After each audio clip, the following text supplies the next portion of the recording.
danas našem novom klipu. Znači, danas evo hoću da vam pokažem šta sam napravio u kreativu. Šta sam sve napravio, napravio sam prvo stadion. Znači dobro, ovo sam pravio negdje 3 sata mi je trebalo da napravim ovo. I znači ljudi, da rečem da sam promijenio ime kanala, neću ime.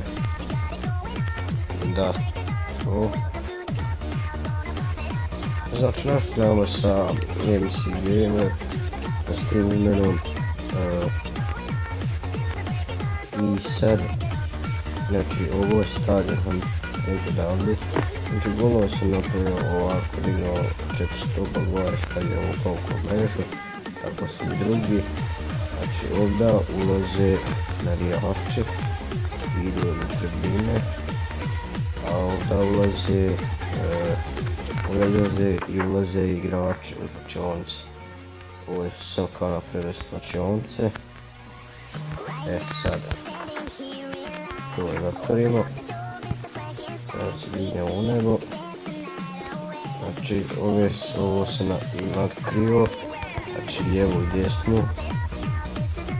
I tu ima isto tako nešto kao vrat. Ovo je kao rezultat koji je nama sigurnost. Ovo je parking i ovdje ulaze navijači. Znači ovdje ulaze navijači.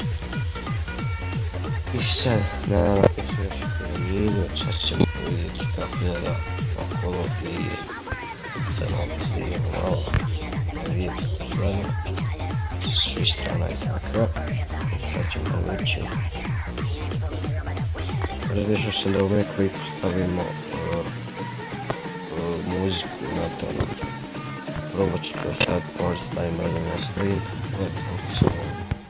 U redu je to sve. I to je to što se tiče piramide. Evo ovo je sve što se tiče piramide. Biće još malo, počet ću taj serijal. Počet će jedan serijal, to ću vam reći